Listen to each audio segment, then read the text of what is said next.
Oh, that wasn't even on. Hello. Good stuff. Good start. Hey, everyone. Welcome back to the See You Next Thursday podcast.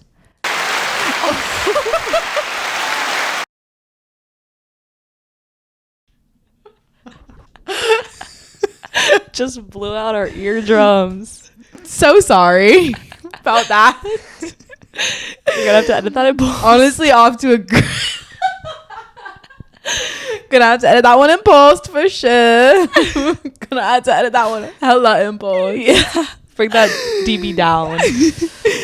It is the weekend after Halloween. And we're cooked. Bro, we're so cooked. It was a rough one. It was. But we still got out to the movies. We did. How was your Halloween? Girl, you know how my Halloween was. I worked the entirety of Halloween weekend. Tell the fans. It was just really hellish. I think working at a bar the weekend of Halloween, you're braver than the Marines. Like that was brutal. Add New York City to it. Yeah, New York City. Bar in New York City on Halloween, braver than the troops, honestly. Just because, like, everyone's drunk, everyone is not tipping well, everyone's mean, it's crowded, it's hot. And I left my bar at 4 a.m. Like, that's just insane to me. I shouldn't be at my bar that late. I'm a server. I'm not even a freaking bartender. Anyways, that was my Halloween. But today is chill day. And I'm very excited to just relax and not spend money and, like, just chill for a second. But Real. I I still had fun. We went to a party on Thursday. So, like, did get to dress up, did get to hang out with friends. Yeah. How was your Halloween? Oh, I had a great Halloween. I got to see the reissue of Sinners in 70mm IMAX. So you definitely had a better Halloween than me. Lives were changed. Yeah. For sure. This was what, number 5? 5th time's a charm, baby.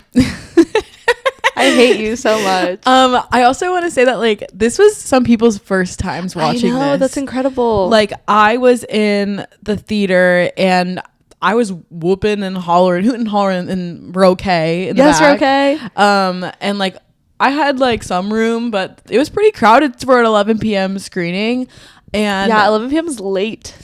it was the only time I could make work that week. Well, yeah. No, I'm just saying, like, for so many people to show out on Halloween at 11 p.m., that is, like, really cool. Yeah. I also was, like, not expecting it. But when I tell you, people sitting full, like, coming forward in their chairs to watch it and, like, seeing that, and, like, also, like, this movie is really serious, but, like, there's some really funny parts of this movie. It's so funny. And, like, I forgot how well this movie just, like, reads like a crowd.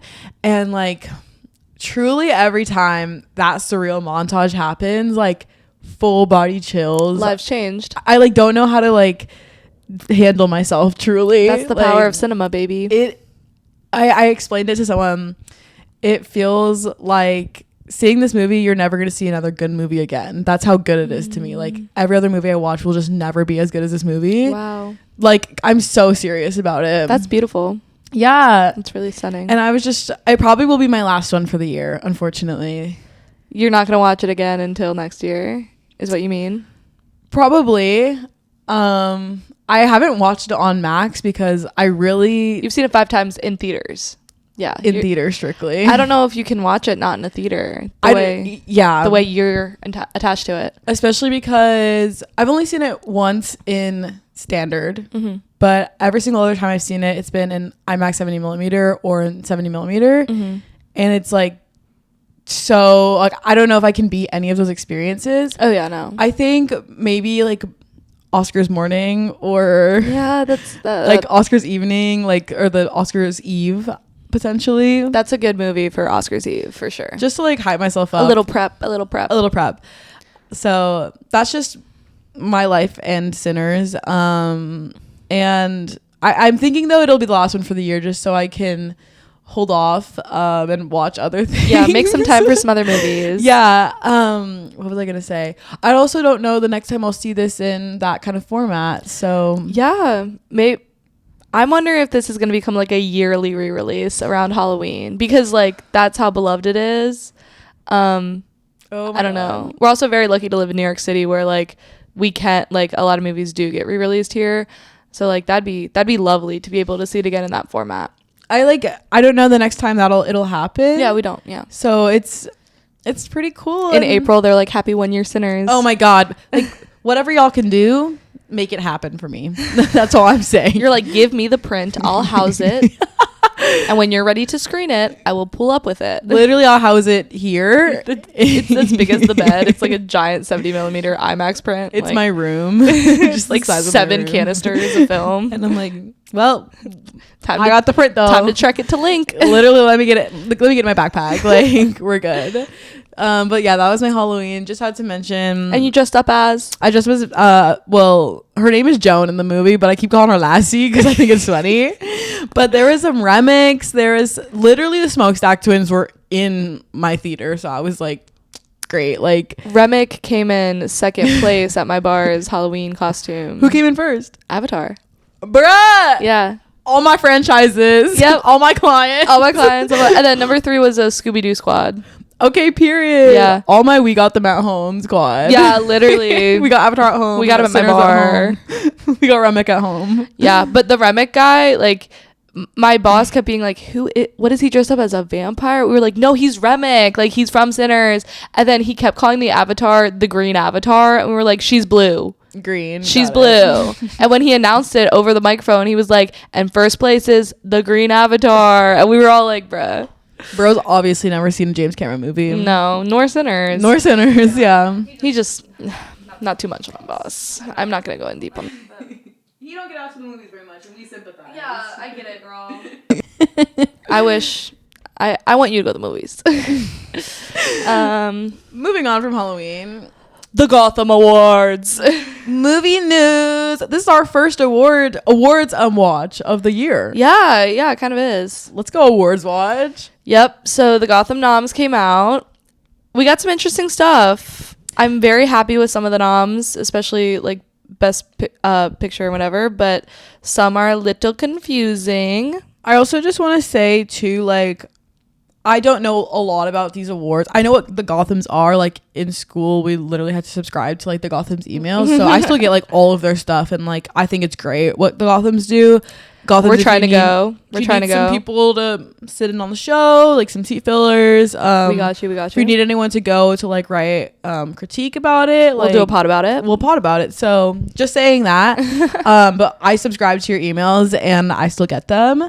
So, but I don't know. I'm not super attached to the awards. I've obviously never been or anything like that.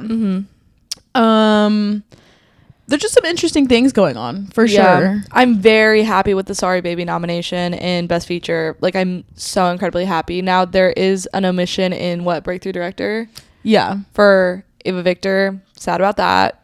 They should be included. I really am sad to not see Ava Victor in that, because also I'm really sad to not see James Sweeney in that. I mean, I guess James Sweeney. No, that was his first feature, right?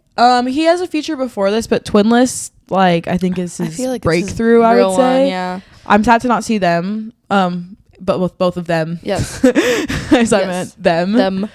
I'm very happy Begonia's nominated. We're gonna talk about Begonia later in the pod, but I really enjoyed that movie, and I'm happy that was nommed. We also got Hamnet. We got If I Had Legs in the Best Feature category.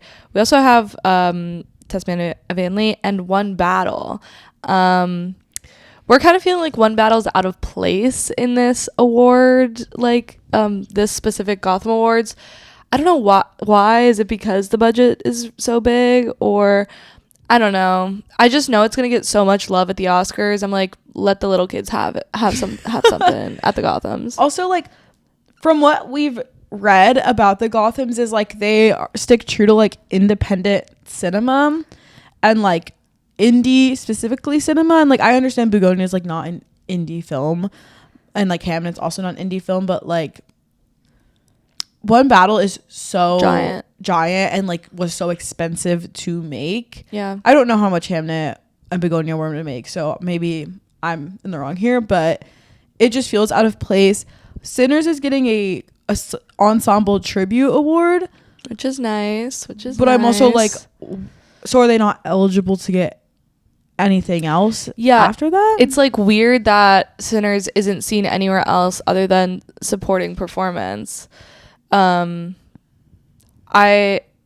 One Battle is like in Best Feature. I'm confused by that. And Miles Canton's not in Miles Canton nowhere to be breakthrough found. performance, because Chase Infinity and Miles Canton are like the standouts to me this year in those, I would say. Yeah.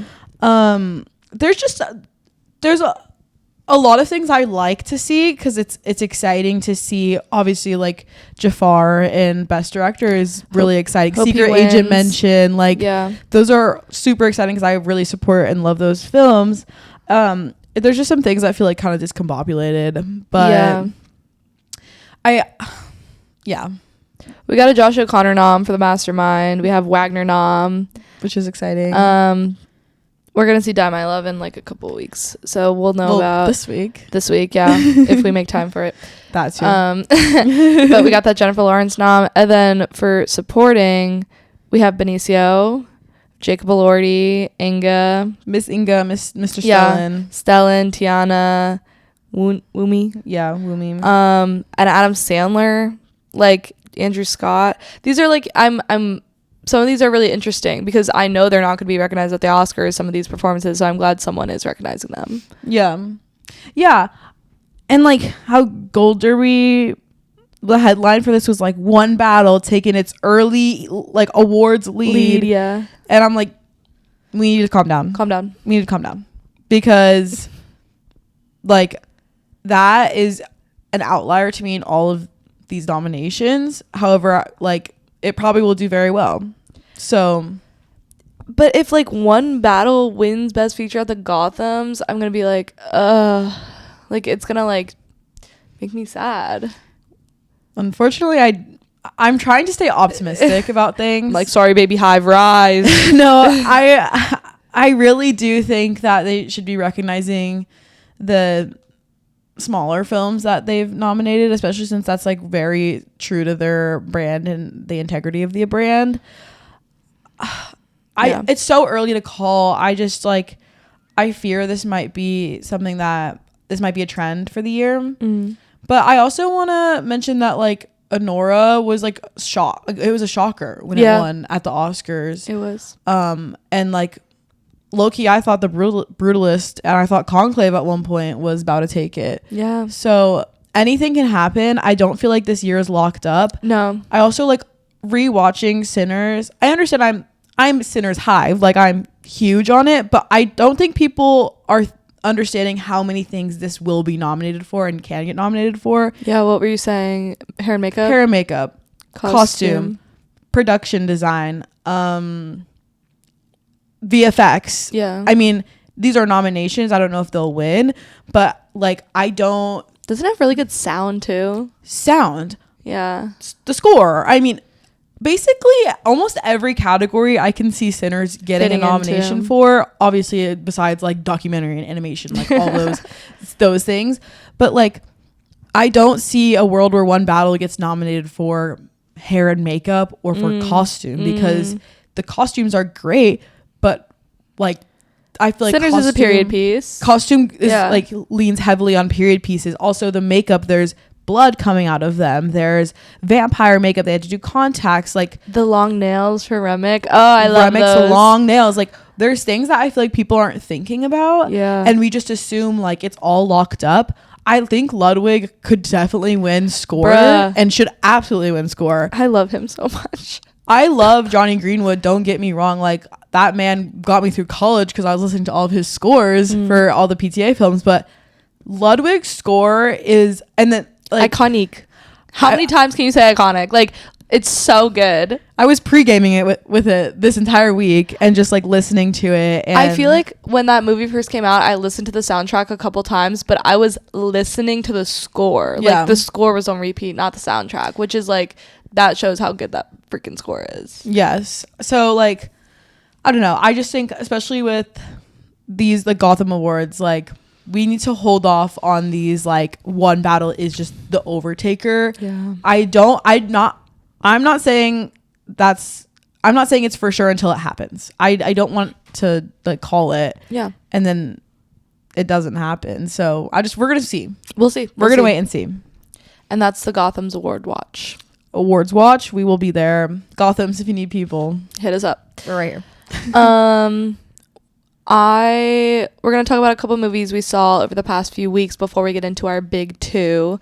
I watched A House of Dynamite on Netflix. This was at New York Film Festival. Some people had it in their like best picture predictions too. I don't think it deserves to be there at all, and I think this movie is bad. It's bleak. It's really harrowing, and it like doesn't make you feel great, which like obviously the purpose of a movie is to just feel like any emotion. It doesn't have to be a good one, and I understand what they were trying to do with this film and like the messaging of it. The ending is actually so bad and infuriating. If you have seen House Dynamite, like you understand how enraging the ending is, and I heard someone say that it sounds like it feels like an unfinished film, and that's what I think too. Like it truly just drops off at the end and you're like, what did I just watch?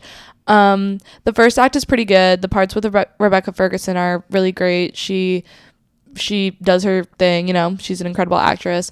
But like you get tired. It's like the same 20 minutes over and over again, and I got really tired like halfway through, and I was like, why are we doing this? What's the point of this? And it just follows the trend of kind of like really depressing movies about the state of the world, which some movies have been doing really great this year. We're going to talk about Bugonia. Eddington did it. One Battle did it. Like a lot of these movies are doing it. But A House of Dynamite, I don't think did it well at all. So that's a movie I watched. It's not a recommendation. So don't watch the movie. I don't know if I ever believed in the House Dynamite hype, big pick, best director, any of that, honestly. So it was really I'm just glad to hear. I'm just glad we didn't waste our money on it at NIF. Yeah. Which is like, maybe I would have liked it more with a crowd, but I'm also really interested like what the reception was at New York Film Festival, if everyone was walking out of the theater like, what the heck did I just watch? Or if they liked it. Like, I don't know. I'm just glad we didn't waste our money on that. I also know like NIF loves to honor its like history. Like the big directors come to NIF and they love to honor that. Like Catherine Bigelow is an older director and she's iconic in her ways. So I think they really like to honor those things. And sometimes I think they pick things because of the like legacy of it. I don't know if they're always picking things because of the actual like substance of the movie. I don't know. I don't know either. I mean, it's not like poorly directed or anything. Like to me it looks like a Netflix movie. It's very sheen, it's very glossy. Like I don't know. It's nothing special to me, but it's good filmmaking. I didn't think any part of that was bad. Sometimes I don't know how good the writing is. It's based off a book. Keep it a book. Sometimes you just gotta keep it a book. How's my girl Greta? Oh, she ate. But she's only in it for like genuinely like 7 minutes. Dang. And she obviously eats. Like she's phone call acting. Like that's what like she's on the phone. Nice. Like nice. You got Greta Lee? Like come on, let her do a little bit more. I'm gonna watch it still. Yeah. Maybe we'll chat more about it when you see it. But it's not great. Sorry guys. Yeah. What did you see? Couple weeks ago I want to talk about Kiss of a Spider Woman a little bit. I'm a theater kid. I'm just gonna like put that out there. I'm a theater kid. I love Kiss of a Spider Woman. I think it's great. I like the stage show personally of it. This movie has a lot of flaws, I will say. I was going into it thinking it'd be one thing, but it's like very obvious that like a gay man wanted to make this movie and put a little like 2025 twist on it, aka what is the lead actor's name? Shoot, I gotta look at it. Basically, instead of making it like a queer love story, they make it also like a trans story. But it's like very obvious that there was not a trans consultant working on the film because it feels so like half-baked. They kind of just like throw it in that I need to look at the name that our lead character like wants to transition. And to me it just doesn't read well or as well. Molina, oh my god, it was on the I was like, it's mo something. Yeah. So they changed some of the lyrics at the end. Instead of saying like he, they use she pronouns, but also like we never see the transition in the film at all. Like Molina just talks about wanting to transition. And also they make Valentine they make them like fall in love, and in the stage show Molina. Okay. And like they're like, I love you, you are my star, you're my light. And like a little problematic changing it. Like the regular person going to see this, they will like it and they'll be like, that was great. And Jennifer Lawrence is great. She has Jennifer Lopez. Like J-Lo. Jennifer Lopez, she has 2 additional songs in this, so like that's great. She's fabulous. The sequences with her in it are great. Was Diego Luna good? Diego Luna I thought he was pretty good. Because that's my man. Yeah. Okay. I think with what he was given, he was good. Cool. I'm gonna say it like that because the script sometimes is like just okay. It wasn't as good as I thought it was gonna be. I was very excited. I did fall asleep during this. Well, unfortunately, it's okay. It happens to the best of us. For like 5 minutes in the middle there, it got a little much. I do think like Jennifer Lopez is great in this. I was a lot more interested in the like dance and music sequences, of course. Like, I mean, when I'm watching that show in particular, that is what I'm gravitating towards. But like where I think this film is important, it like doesn't actually it says it's trying to say important things and then it doesn't actually say them. It's not working. No. And just like the trans storyline made me upset because it was just obvious, like it was just queer people assuming how trans people feel. And I would like to challenge queer directors to like actually do the research and to like actually not just cover it as something surface line. It's like actually make it an arc. So that's what like really pissed me off about this movie. And it was like just mid. Shout out to the dancers though. Like I knew some of the dancers in the movie. That's so cool. So I was like, it's like crazy watching someone you know on a screen in the movie theater. Like, oh I literally know you. Well, we had dance professors in the Heights movie. Yeah. That was cool. Yeah. It's always cool to see someone you know. Yeah. In the theater. But I also don't really recommend this movie. Go watch the stage show. Go watch the slime tutorial. The bootleg. Go watch the boot. Like it's good. The stage show is much better. So that's what I'll say about that. I saw Frankenstein at the Paris Theater in New York City. Was it 35 millimeter? It was 35 millimeter. I'm jealous. It was quite beautiful. I really liked Frankenstein. Sarah hasn't seen it yet, but we're going to talk about Frankenstein more on a podcast in the future, probably when it comes out on Netflix, so we can talk about like the Netflix first theater experience of it. But yeah, I don't want to get too much into it, but I really enjoyed it. A lot of people were saying stuff about like the CGI being sloppy, and to be honest, I didn't notice. Like I wasn't trying to focus on it, but I also like it was in the back of my mind when I was watching, obviously, but I didn't notice anything super bad or awful. I also know Guillermo del Toro is very into like miniatures and like practical sets and stuff, so like that was very cool to see. Like I saw that and I noticed that. Jake Elordi's fantastic as the monster. Like I couldn't imagine it was supposed to be Andrew Garfield. I couldn't imagine imagine him in that role. Oscar Isaac is also very good. Mia Goth is good. Christoph Waltz is good. Yeah, it's just like solid performances. I'm very sad that like most people are probably going to see this on Netflix, but it's a good movie. I really like Frankenstein. I'm really hype. I'm like so excited. I love the Mary Shelley novel. Like I freaking love it down. We also like learn about it in school, so like I have to love it down. But we also get 2 different perspectives in this movie. So like I don't want to say too much, but like it's kind of starts as a frame story. I didn't know it was going to be a frame story. It's an interesting way to tell the story. And we get 2 perspectives of it. That's all I'll say.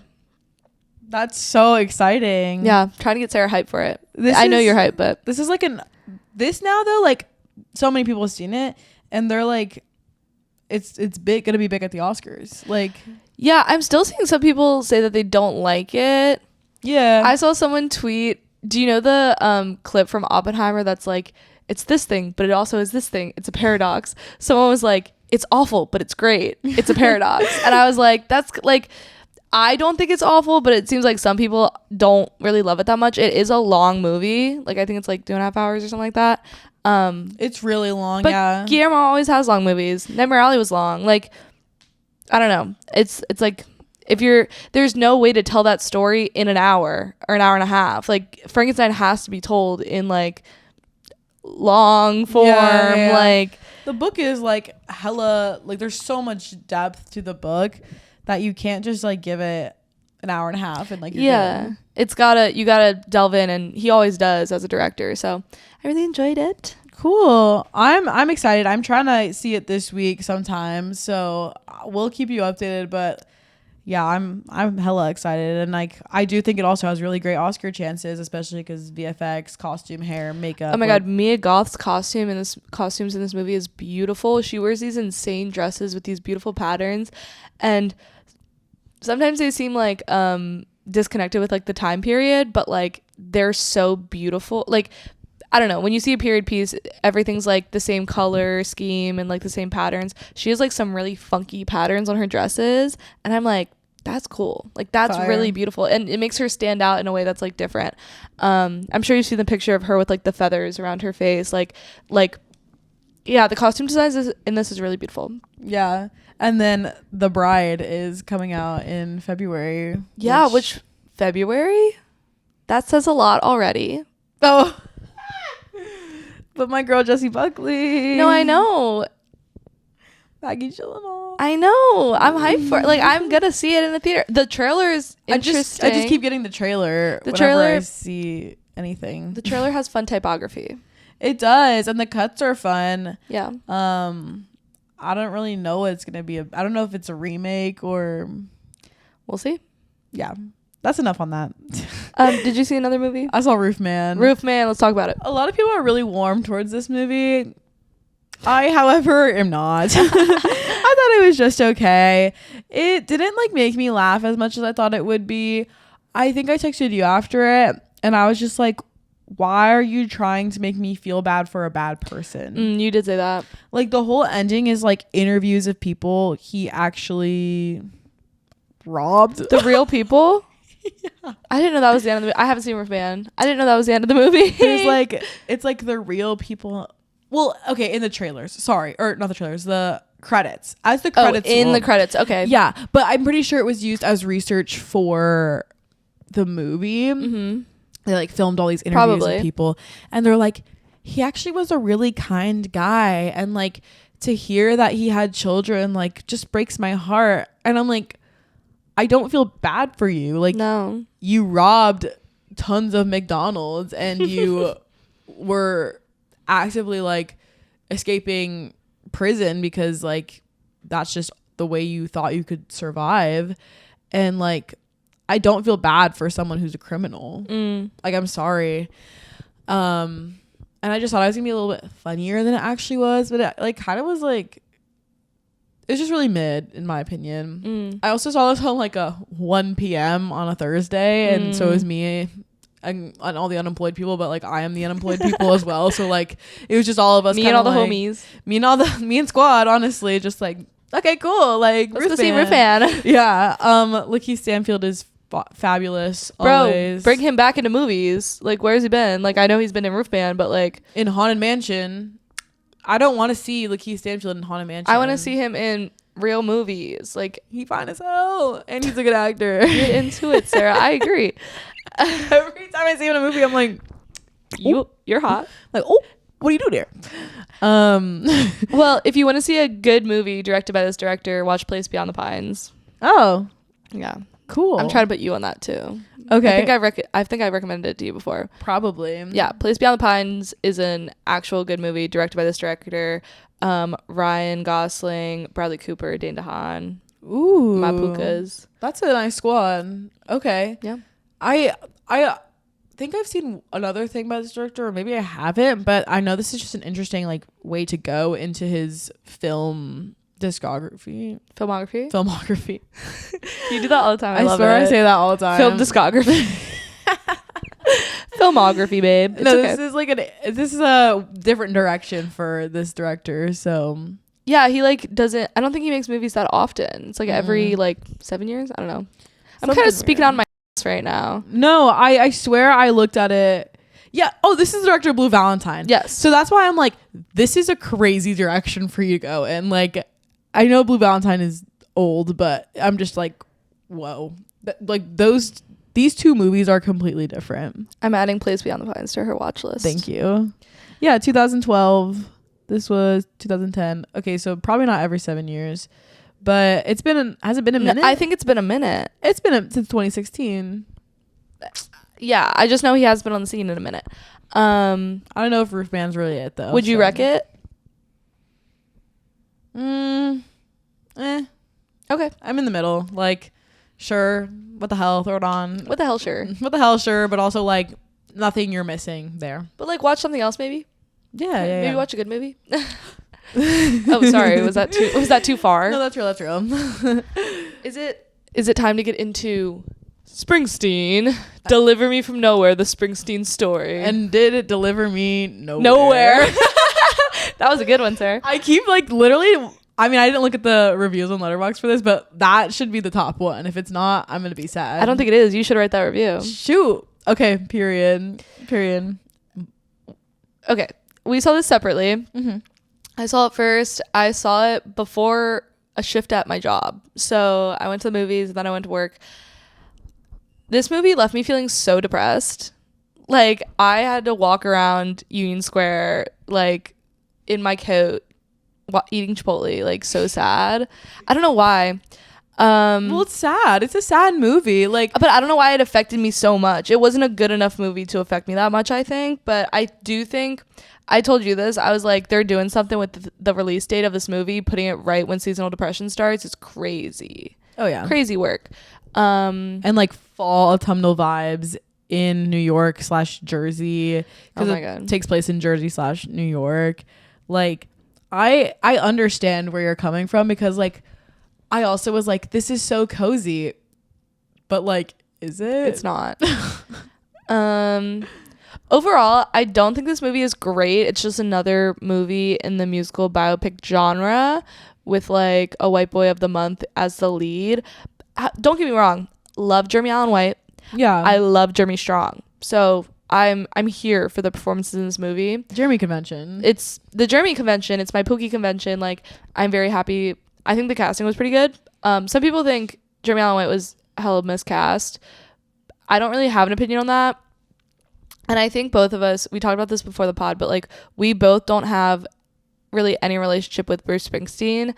So we're kind of coming at this movie from not a fan perspective. Yeah. So I felt like I was dropped in the middle of a movie about Bruce Springsteen, and I don't know anything about him. So I was like, cool, that was great to learn. And then come to find out it's all not true. I was like, so what did I learn? Low key, like, if none of this is like about, if none of this is factual, then like I learned he has depression. I think a lot of it is factual. It's just like the female character is an amalgamation of a bunch of girlfriends, and like I think they did cut some corners to like make it make sense more. Okay. But it is based on a book, and like people who are fans of the book and fans of Bruce Springsteen have a lot of opinions on this movie. Me, I don't have many opinions because I don't care. Like, I was just going to see a movie, so that's why I'm kind of removed from like the hating it altogether. What I think I asked you this already, but what do you think about the flashbacks again? Like, I actually kind of liked them. I mean, I'm my brain going into this was, why did New York Film Festival choose this as their spotlight? Mm-hmm. Because I am genuinely curious that it was the festival that picked it up and no other festivals showed it. And so watching it, I'm like, this makes sense. Like, I could see this playing very well in Alice Tully Hall. Yeah. I also saw this yesterday, so I kind of feel like, but okay, I don't even know if I need to sit with it because like I don't think I'm gonna rewatch this. Oh, I'm not gonna rewatch Again. it. No, I kind of liked the flashbacks. I like black and white, so I thought it was cool. that kid's an actor. That kid and dad actors down. I think what really holds this film back entirely is just the writing. So every flashback is just very heavy-handed with like what's happening and like the subject matter. And him writing the album is very heavy-handed too. It's like very like connecting the dots for you, which maybe that's how writing the album was. It was very clear and like, you know, the inspiration was there and he took the inspiration, but like just him writing on the notepad, why ? Was killer. 2 albums, double album theory. It was so funny. I don't know, the flashbacks weren't like hitting for me until there are like 2 scenes where the flashback comes into present day and he like sees his kid self and his dad like at the carnival or whatever. That was killer. And then there's another scene where like he walks into a flashback and he's in the black and white and I was like, okay, we're playing with form. Okay, let's go. This is fun. So like those were 2 scenes that I really did like with the flashbacks, but other than that I was like, I think what's successful with the flashbacks is the cutting. Like I do think this editing is really good. I do think this movie should have stopped right when he went to California. But the editing to me is what really brings the flashbacks and the present stuff to life. I think they do a lot of really great cutting between them. So like I don't mind them as much because I also think there's not enough in this movie without the flashbacks. You're right. Like you need the flashbacks to have some sort of substance or like story. Yeah. My favorite relationship in the movie, obviously the Jeremy's relationship is really good. The like manager to artist relationship is really cool. I love the way Bruce stands up for his music and his art that he creates, the way he like doesn't compromise his like vision for Nebraska, and how his manager is in support of that. And we see that through like the conversations with the like exec at the record label or whatever. But the relationship I liked the most was him and FaZe. And then to find out Faye isn't even real, I'm like, okay, whatever. But like Jeremy Allen White can have chemistry with like a cardboard box. Like that relationship was so steamy to me and so like I was enthralled by it. And like when they were talking on the carousel, I was like, oh my God, like I was like, damn, back up. I wish like, that was me so badly right now. No, straight up. But also like back up. Like, oh my God, like y'all are getting hot and heavy on the carousel. But like, oh my God. It was crazy. It was so crazy. But I really liked that aspect of it. And clearly like that, it wasn't super important. Like it was just a part of his life that like I guess attributed to his depression, him like not being able to love correctly or like being on the brink of fame and not being able to have like a real relationship. But like girl, she was good. Like stay with her. I just thought it was funny. The reasoning was like, I'm not gonna love you right. It's like no one knows how to love anyone right. Yeah, that's the whole point. You're kind of a bad boyfriend though. Like no, he was a bad boy. Like him like not showing up for months and not calling back, like he clearly was a bad boyfriend. How do you fix that? You call, you show up. Yeah. Like, also, if someone broke up with me at my place of work, oh, you're done. I'd be on the national news. Yeah, like, no, you're completely done. Yeah, you're cut off. You're breaking up with me at my diner job that I have to work to support my daughter. Yeah, and all my coworkers are like, is she okay? All the coworkers watching. Yeah. Oh, I would just walk out of work. Like, I don't think I'd come back either. I quit. Yeah, no. Hey, literally. I quit. Like, I can't come back to this place, actually. No. Yeah, I did like Faye a lot. I came into the movie knowing that Faye didn't exist. So my like, like idea of her or like my perception of her was like very like, oh. I just think it's funny that she's supposedly an amalgamation of a bunch of different women. I'm like, a bunch? No, yeah, I know. I'm like, a bunch? And one of them had a kid? Like at least. Like, yeah, oh my God. It's kind of wild. I think it would have been more interesting if he was just rotating between women. Yeah. Like I do, because the women in this movie are, well, objects. They are. Jeremy Strong's wife is literally just there to talk for someone to be talked to, and it's really funny. It's awful, but it's really funny. the mom character is just like, it's funny that all of like the like them explaining things is like, you see, I'm so conflicted. This album is not what I thought it would be. And it's just him talking to his wife. And I'm like, and the wife is like, it's like she had like 2 lines and they're both, and you should let him do what he wants. Yeah. Okay, under 5. Let's go, mama. Yeah. Well, another really strong part is the album of Nebraska is really good. So when I was watching the movie, I was like, damn, these songs are good. Yeah. So like that also helps, I think, watching the movie and enjoying the music and like feeling it's clear the emotion is in the music for Bruce and for Jeremy Allen White, I guess, because he sings.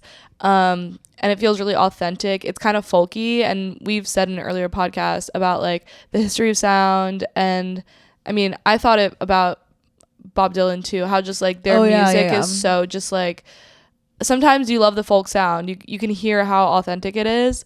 So I listened to the album after the movie on my way to work, and I was like, this album's pretty goated. I like all the live performances. The one where he rolls his sleeves up, bro, in like the flannel. He's like at the Stone Pony. Bro, I like lost my mind a little bit. I was like, oh damn. Oh. I was like, you still bulked from Iron Claw, my dude. Like, no, he is bulky. Like, I was like, he buff. Sorry, not to infantilize my man, but like, I don't know if y'all know the Frankie lore, but I saw Jeremy Allen White on the street in Manhattan, and I literally recognized him from his arms and arm tattoos. I was walking, I was like, I know this guy's arms from somewhere. And then I looked up, it was Jeremy Allen White and those big baby blues. Baby, that's the bear. Baby, that's the bear in front of me. Well, that's why I thought I was hallucinating, because I had just watched The Bear earlier in that day, and I thought I was genuinely having a hallucination. Speaking of hallucinations, his eyes are brown. I thought I was hallucinating. I was like, well, those contacts are actually insane, because you said they look like something last night. What'd you say? Okay, I think Jeremy Allen White looks like a mouse man. So yes. I think he has like a beady little eyes. Beady. That's what you called them. You were like, they look beady. And I was like, yes, they are. Like they're like black holes. Sometimes he just has beady little eyes. And like, well, yeah, with the brown contacts for sure. And like, same with Josh O'Connor. Like, that's my little mouse man. Those are my mouse men. Like, but Josh O'Connor I'm having a stroke. Josh O'Connor looks natural with the brown eyes because we're used to it. I'm used to seeing Jeremy Allen White with like his baby blues. Like, Normally the apron is accentuating the eyes as well. Did you see him on Hot Ones? No, I didn't. On Hot Ones, Jeremy Allen White is eating the hot wings, and his face is red. He's like sweating, and his eyes are the bluest you'll ever see. Like, it looks like the sky on a non-cloudy day. Like, it's insane. On a sunny, not cloudy day, those are Germ's eyes. It was like so disorienting though, being like, wait a minute, what's wrong with him? Well, I was telling you last night as well, like, he doesn't like, to me, he doesn't transform into Bruce Springsteen. He looks like Jeremy Allen White with brown contacts in playing Bruce Springsteen. I personally can't separate his face from being Jeremy Allen White. So, not that that's a bad thing or anything. He still acts beautifully in this film, but like, I'm gonna look at the screen and I'm gonna see Jeremy Allen White. He's not transforming like another actor. Like, I feel like Jeremy Strong kind of transforms. He has a weird haircut. He has an accent. Like, well, so does the other Jerm. But Jeremy Strong always transforms into his roles, and he's just an actor. Like, Jeremy Strong is an actor. Yeah, we should talk about performances. I don't think Jeremy Allen White Germ 1 is not lights out. Like, when we saw Timothée Chalamet, I was like, as Bob Dylan, yeah, I hate comparing, I really do, but like, thinking of the history, like, also even Rami Malek, yeah, like, kind of lights out in my opinion. Like, they are just like fabulous. Germ 1 is like not very lights out in my opinion. He's depressed this entire movie, so like, it's hard for him to be like electrifying, anything other like, than depressed, magnetic. It's hard for him. So like, I understand why it's a subtle performance, and I understand why to me it's not as like competitive as some of the other performances this year. And I like Jeremy Strong. I also don't think he's lights out as well though. he doesn't have much to work with other than being his manager. Right. Like, they didn't lean into that relationship enough to give us like right. anything more than what they gave us. Right. Jeremy Strong is addicted to biopics though, and I need him to like get out. Yeah, I thought about him in The Apprentice, and I was like, He was really good in The Apprentice. he's really good in The Apprentice. He's really good in The Apprentice, but he's so addicted to doing these like biopics. He's about to do The Social Network too, with other germ again. Like, they're just squatting up now, I guess. Maybe they're the new Cooper Hoffman, David Johnson. They just started. They're the second. Do they need? It's honestly so hard to talk about this movie saying both Jeremy's names in its entirety. Literally. I feel like I'm. That's why I Germ 1 and Germ 2. Germ 1 and Germ 2. I what was I gonna say? Mm-hmm. I was thinking about in the shower today. I was like, this is so fall autumnal cozy vibes. It like is. I wonder if like I wonder if or something about like I can't wait to rewatch this. And then I was like, let's be so completely real. I'm not rewatching this in the fall time. Like, I don't think my heart will gravitate towards watching this, just genuinely. I think I'll watch it with my parents if they don't see it in the theater, but I think that's about it. And like, just for me personally, it makes me sad that that's what it is. But like, I was like, why am I acting like this is going to be my fall staple movie? Because it is, to me, it is. When like, you're watching it, it gives that. It gives fall staple movie, but like, I'm not turning on the Bruce Springsteen biopic when I want to feel something. Like, personally, I do really like the set design of the house he lives in. Yeah, I think it's a really cool house, it being on the water. Also, all like the drives he takes in New Jersey, it looks a lot like Maryland. So like, I don't know, so much of this movie reminded me of like me growing up in like a similar state. I mean, they border each other, but like whatever. And like the boardwalk and the carnival, like it does feel very like hometowny, because this is right before he goes to LA and he gets big. So it's very much so like, oh, I'm in my hometown before I'm breaking out, and like I'm experiencing the last little bit of like free will I have before I do my big one. And it's like, it is very sad. It's like you're in the precipice of something, and you're realizing that's about to happen, but you just gotta deal with some generational trauma first, like with that dad situation. Yeah, this movie, like, it really did honestly like depress me in that way. And it really also, this for me, I don't know if I really feel bad. My Letterboxd review is, yeah, me too, but with less money. So like, I don't know. I don't know if I really feel bad, because he is like a millionaire, and he's like probably one of the most famous rock and roll singers ever. So that's like, I feel really conflicted about biopics / movies about famous people, because I'm like, me too, girl. Just, I don't have the resources you do. So they're just trying to show that they're that famous people, and like they're just like us, but also like, you're just like us, you have the same trauma as we do, except you got famous and you have the money. Like, some people don't got money for therapy, some people don't have time for therapy. I was telling also Frankie, like, I kind of wish this movie was just about a random person and it wasn't about Bruce Springsteen. I think I would have felt more connected if this was just like a rando, and it's like a story about like an artist with great success. So I guess that is Bruce Springsteen. But like, knowing it was Bruce Springsteen and like a real life person, and also knowing like none of this happened, but like a lot of it is just like created. I kind of was like, I don't know if I feel as connected. Yeah. But what you said about like on the being on the precipice of fame, like that is like kind of sad, and I do see that, like, I do see how that like probably depressed me a lot. I thought a lot about Jay Kelly watching this. I thought a lot about Tyler the Creator and the album Flower Boy, and how it's about like getting material things just to feel like you are like doing something with your life, and like how he fills the void with materialistic items such as like cars and like a big house, but he's actually alone. So yeah, good comparison. I was thinking about that. Yeah, that's good. Because like you're gonna buy a new car, but who you gonna put in it? Yeah, Not Faye. Not Faye, because Mama doesn't exist. She's not even real. Yeah, but I guess that's literally nowhere. Yeah, I'd recommend this movie just to say you saw it, but if you have daddy issues, clock in. The ending. This is gonna sound weird. On the ending, he sits on his dad's lap, but like, as an adult watching that, I wanted to cry because that makes me sad.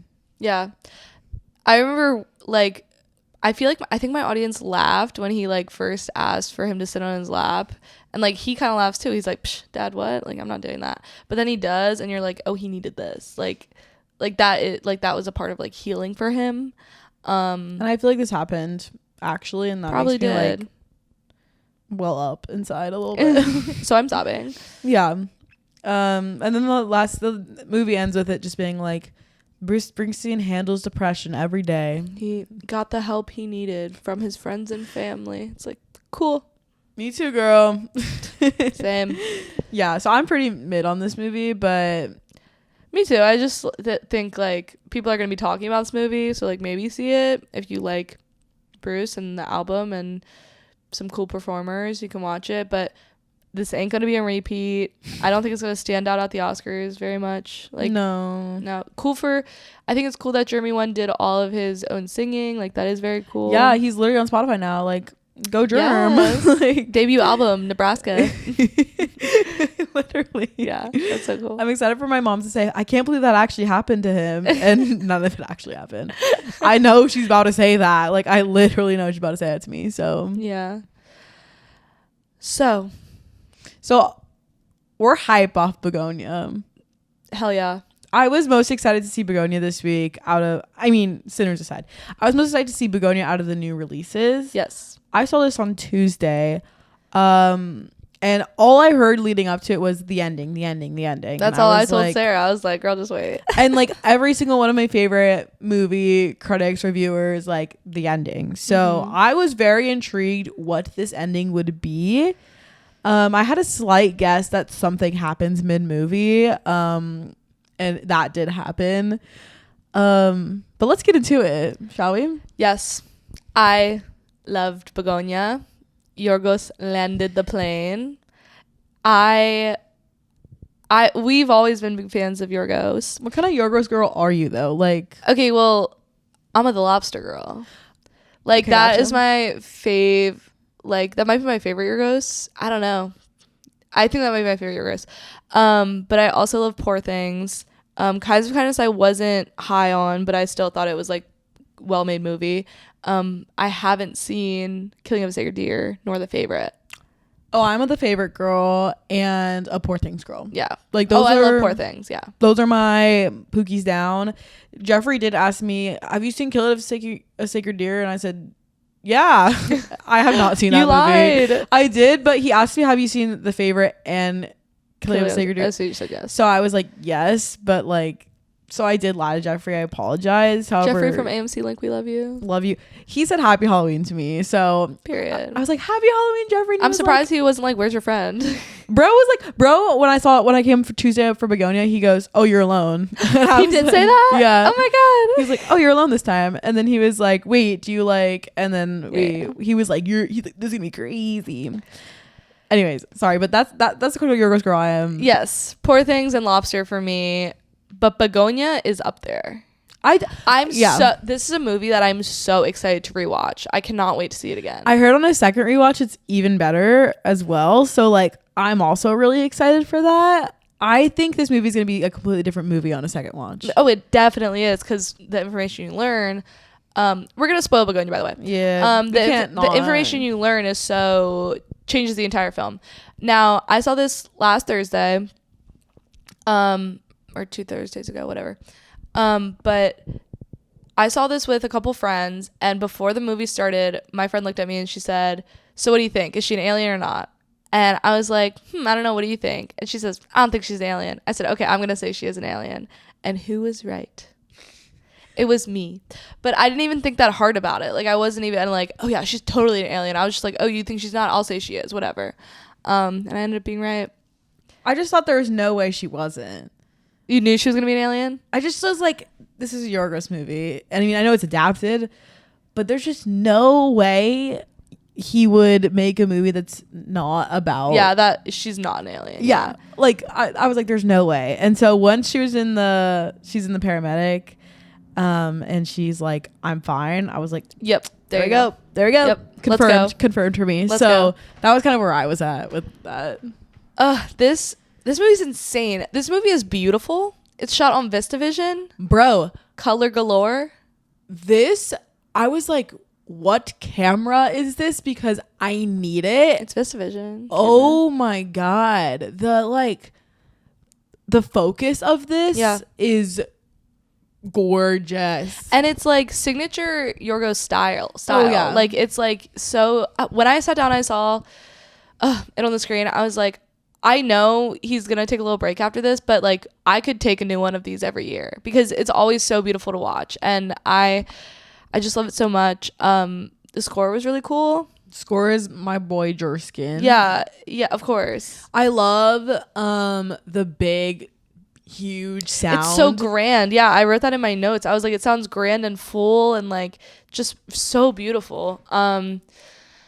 Performances you want to get into, like Jesse Plemons. Everyone's sleeping on my man Jesse Plemons. We need to wake up. Jesse Plemons is in the building. I favor Power of the Dog Jesse Plemons performance. Like hella. Like damn. I was like deep in the fandom of that. So like she was in the Power of the Dog fandom.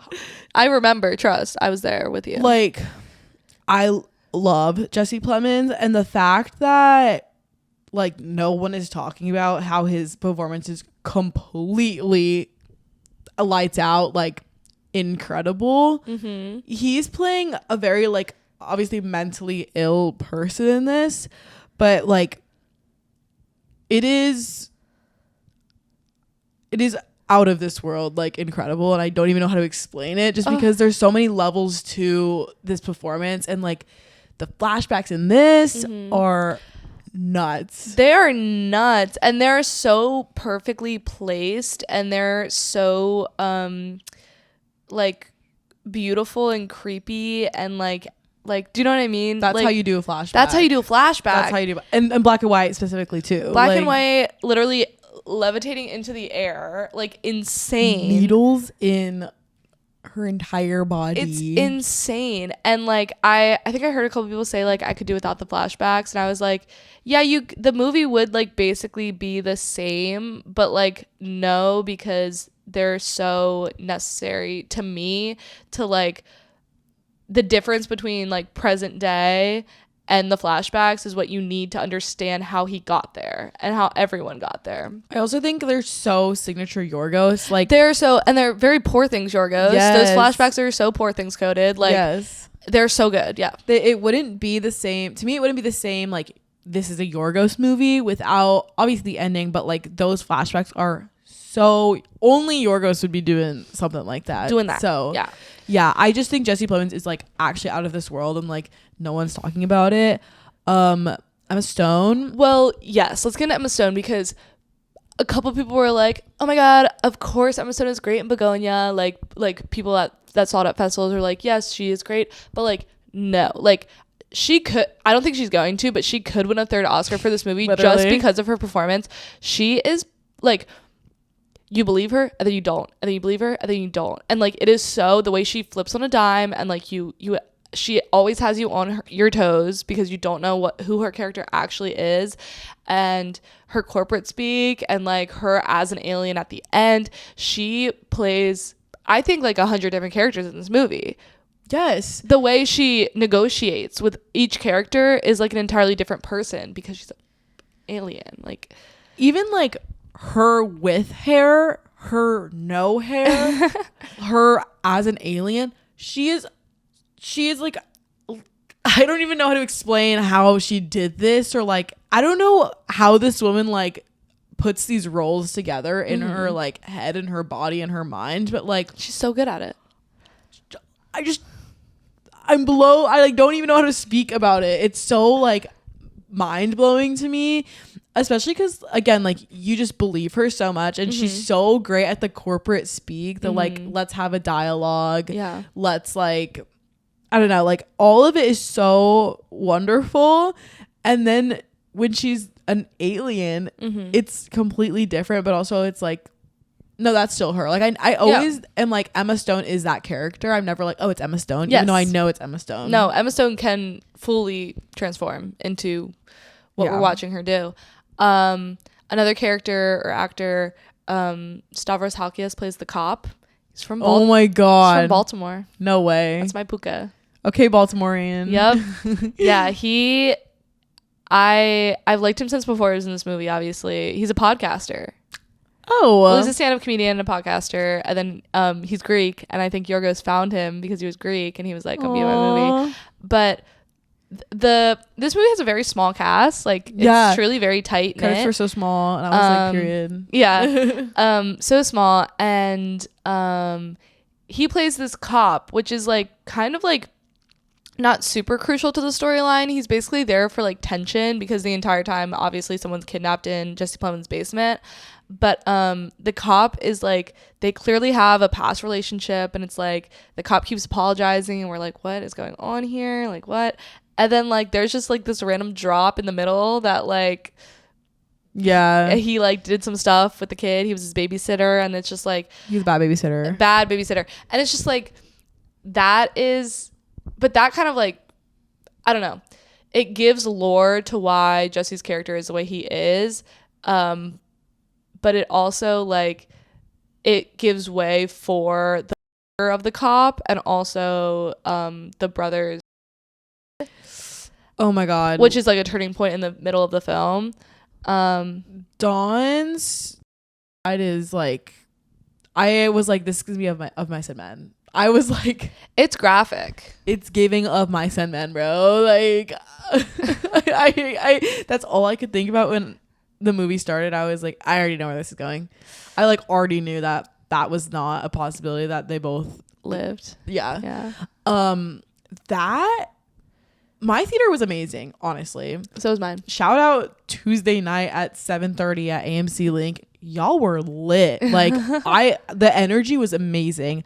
When that happened, gasps, ginormous. I had to look away from the screen because he like, they're talking whatever, he moves the gun up, and I was like, oh, he's gonna show it because it's Yorgos Lanthimos, he's gonna show it. So I immediately like turned to the side and only saw like the blood's burning up, and I was like, and then they pan to his face, like busted open, and then the next scene is Stavros getting his head bashed in. But it's so good because the entire movie up until this point is just people talking, like her getting kidnapped and people talking and discussion, and then finally something like breaks, like tension, something, and then it has to explodes. Like, it's so good. Yeah, and it's such a release when it finally happens. But yeah, my theater had the exact same gasp and like ew and like, oh my god, like it was nasty. The knee too. The knee was gross. Yeah, you love that. Knee was fabulous. I was like, when she just like punches it back into place, she said, I was like, nice. I really liked that. Person next to me was like, oh yeah. Literally screamed out of their chair. It was like 3 men in a row, and he was like, oh. And the person behind me goes, I did not need to see that. And I was like, you get him. Yes, my girl, get him. Like, yeah, it was really fun. Yeah, and like, you brought up a lot of great points about like conspiracy theorists and like how this really accurately represents like just delving into that side of being so deep into something. Yes. Well, it's like another instance of like feeling bad for, it's kind of like an Eddington Joe Cross situation, where you're like feeling bad for someone who maybe you shouldn't feel bad for. But like, we clearly get the path to how he got here. We see what he's looking at on his computer, the research he's doing, the types of stuff he spews to his brother, and like what happened to his mom, who did that to his mom, and like the path he's trying to go to fix that. And so like, you see where he's coming from. He doesn't seem like a crazy lunatic, really. He seems like a mentally ill person who like is going down the wrong path to fix a problem in his life. And then we also have the added trauma of like the babysitter of his childhood. But what worries me about this film is like we're normal people, so we're gonna take this as a movie, and I do fear the implications of making a conspiracy theorist in a movie correct. Like he was right about the aliens. Yeah, and that's true. The Earth is flat in this movie. Yeah, and like, which is very funny. Like we get it, we know it's satire, we know, but like someone who's maybe a little off the hinges, if they watch this movie and then they're like, oh I'm right, oh he was right, oh I'm right about my thing, and it's just like no. But so yeah, I do fear the implications of like the reveal of her being an alien. However, I do enjoy it. I still love it. I'm still glad she's an alien, and like I get the whole character analysis and everything like that. But yeah, and then so like this, like I said earlier, this is another movie where like it's just really bleak. It's about the state of the world we're in, and it's kind of like doomsday-y, and it's similar to Eddington, One Battle, etc., etc. How did you feel this movie compares to like the other movies this year that have been saying basically the same thing? I like this because it's about aliens. And like Aquarians will relate. I'm an Aquarius. Like I love weird like things like that. Eddington is about 2020. Mm-hmm. I lived through that, so you know that was just okay for me. It was weird. It was really weird seeing a movie about it, honestly. One Battle, as we know, to me doesn't say much, and is people are making it out to be something more than it is. This I like. I'm not going back on my word by saying like, oh, it's like saying so much, but because this is such a made up scenario, like, do aliens exist or not? Like, just I think that's an unanswered question still in the state of the world, that like I personally like it, and I do think it casts a mirror of like our society and like the world, the state of the world, but I don't think it has to be saying as much politically, because it's a political movie, but like in a different way. Yeah, I feel like Eddington is very left-right, and this movie is like conspiracy theorist, not conspiracy theorist. Yes. And like Jesse Plemons' character literally says in the middle of the movie, he's like, I've been far left, I've been far right, like I've read all of your think pieces and manifestos, like I've done it all, and this is where I've landed. And he was right, which is crazy. But yeah, so it's not super political, there's not politicians walking around, but it is still like you know, he's just a little crazy. Yeah. And I also think it's like a lot about like eat the rich, low key, and like privilege, and like where privilege can get you in this life. A weird comparison that is really odd, Love is Blind. The new season, there's like someone who is a millionaire, and then she picks someone who is like a blue collar person, and they ended up not working out because of their lifestyles and because like their lives are genuinely just so different. But it was like kind of heartbreaking for me to see, because I'm like, wow, like she doesn't even realize how much privilege she has, and how like this man is a single father and is like working every single day 20 hours a day, or not 20 hours, but like 14 hours a day or whatever he was saying. And like Jesse Plemons in this movie, like obviously doesn't have the resources to take care of his sick mother, and he is also sick himself. And people who are middle class or lower class, whoever, just basically normal people, and everyone today, if you're not like the 1%, if you're not the 1%, like we don't have enough money to literally take care of ourselves or our loved ones. And if you are the 1%, you are just that lucky, and you don't realize how lucky you are. And that is why he is so sick, and he needs help, but also like he ended up being right about the conspiracy theorists. So yeah, that was like really long-winded for me to say like I like this a lot, because I don't think it is saying something that reflects a super accurate like depiction of what we're dealing with now. It's like a more far-fetched thing, but there's underlying tones of like how this can relate to us today. I really like the way you said that at the end there. That's exactly true. The entire time I couldn't figure out if his mom was dead or not. Like, I low-key thought she was dead, and then there's a point where he's like, stop saying was, it's is, or whatever, like she's alive or whatever. Same. And then we see when he injects the, what is it, antifreeze or whatever, into her, something car related. I don't remember. Not to be like, you're so dumb, but like, you're so dumb. Oh my god, that was like, when I saw it was blue, I was like, we're cooked. Well, and this is another example of Emma Stone being a great actress. You don't know whether to believe her. Yeah. Because she's like, you're right. I'm an alien. This thing in my car will save your mom. It's like, she right? Is she being truthful right now? Yes. She's not. But then she's completely truthful in how to get to the spaceship. Yes. And you're like, you're watching this happen. You're like, okay, a freaking calculator. You're pressing a bunch of numbers, whatever. A closet, a calculator. You're like, she's lying right now. But then she runs back and does the exact same. It's like, oh my god. And then all the bodies in his basement. I wanted to talk about that because the next after the closet scene, the next scene is reveal that it's aliens. Yeah. And the alien reveal is crazy. They look stunning. Costume design. The alien reveal is amazing. They're in like these knitted tubes. It's so Yorgos. Like, it's so Yorgos. It's so Yorgos. It's beautiful. These giant knitted like bodysuits. Yeah, and there's like a council. Whatever language they're speaking is like hella funny. And you got the subtitles on the screen, whatever. And then she walks over to like basically not a replica of the Earth, probably the Earth actually. Yeah. And she like pokes the atmosphere, and then the last scene is we see all these people in their, where they were when she pokes, whatever. But then the animals are still alive. Mm-hmm. So what do you think she did?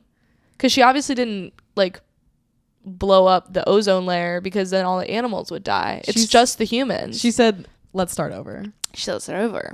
And the music accompanying this scene is so sweet, but like what we're seeing is also like really funny. Like there's naked people, there's people at their jobs, like it's really weird, but it's really cool. People driving cars, like there's car crashes that happen. I genuinely love this ending. I love it too. It's really beautiful because it's stunning. It's genuinely stunning. And like of course, like I know it's from a book, but I'm also like, I wonder how much of Yorgos is in this, and like how much he was like, this is funny, let's put this in there. Mm-hmm. The ending literally being like, let's run it back, is incredible. It is so genius in my opinion. And like her being an alien, that reveal is fabulous, but then everything after humanity that, being wiped out, and then it's just ending with the bees again.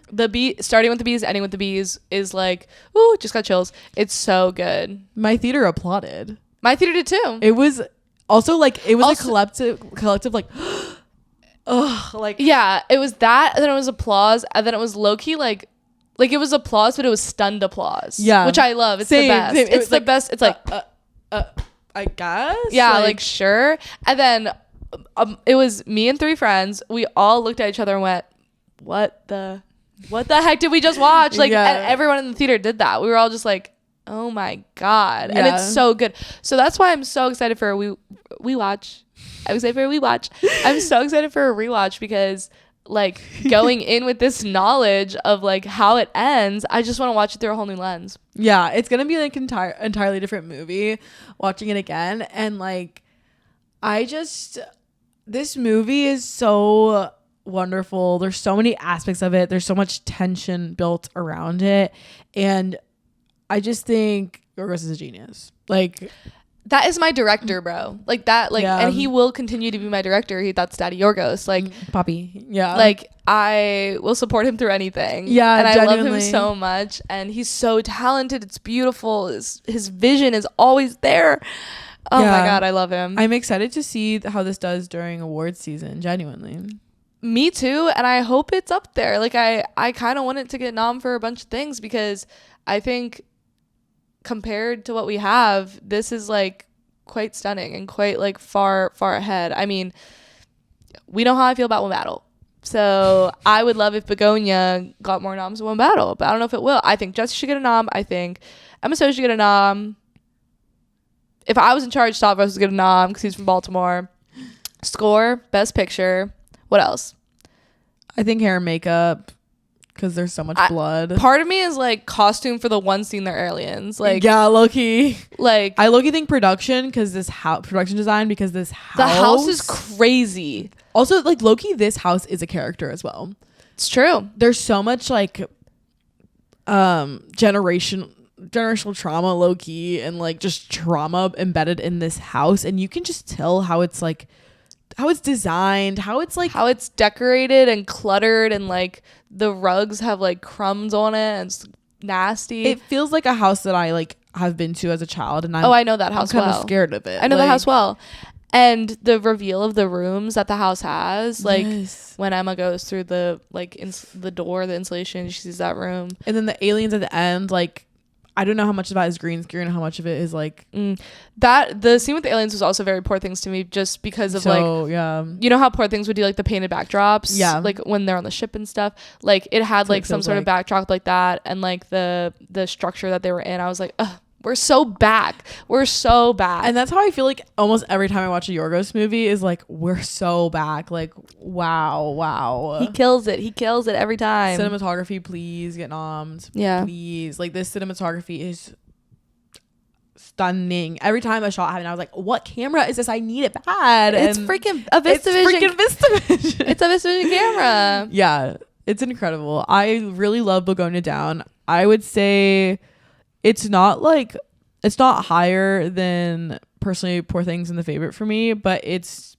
definitely not below Kinds of Kindnesses. Kinds of Kindness. I think I need to rewatch, because right after this movie and I was trying to think of a rating, I gave it 4, but I was between 4 and 4.5, honestly. And I do think that one more watch is either gonna push it to 4.5 or 5. Like, I don't know what that second watch is gonna be like, but I'm so excited for it. Yeah. Yes. Yeah. I like, this is a rec. Like, watch Bugonia. The one rec out of this entire podcast. And Frankenstein. Yeah. That's true. But like Bugonia, like, but like lock into Bugonia. Low-key. Bugon. Lock into Bugon. Why is it called Bugonia? I have no idea. That was also something I was like, wait, why is it called that? Yeah. I don't know. We'll let you know. We'll figure it out. Wait, let me see if there's anything else in my notes that I wanted to say for Bugonia. For Bugon. Okay. Landed the plane. Okay, yes. Why is there only one cop in this town? Bro, but like low-key, yeah. Like, I relate. Okay, that was it for my notes. It's crazy. So good. Yeah, that's a good one. Also, all the movie posters for this. Every single poster is good. Every one of them. It's so good. Y'all keep eating. Also, just the bees analogy. Y'all ate. Munch down. Munch. I think that's it for us. Yeah. Y'all aren't commenting your Letterboxd handles, so we can't rate them and roast them if you don't do that. Tell your friends or something too. Like, I don't know. I know you guys watch movies. Just drop your LB and we'll be nice. Like, yeah, it's just your top 4. We won't even roast you guys anymore. Like, we're just gonna be nice. Yeah. We haven't even seen like we didn't see half of Bella's movies. So yeah, like, and we said it looked nice. Yeah. so drop your Letterboxd. Get hyped for upcoming episodes. Yeah. Comment anything you want to see from us. Comment your thoughts on all these movies we talked about. All of these movies. All of them. We love hearing your thoughts. Yes. And with that, see you next Thursday. Bye.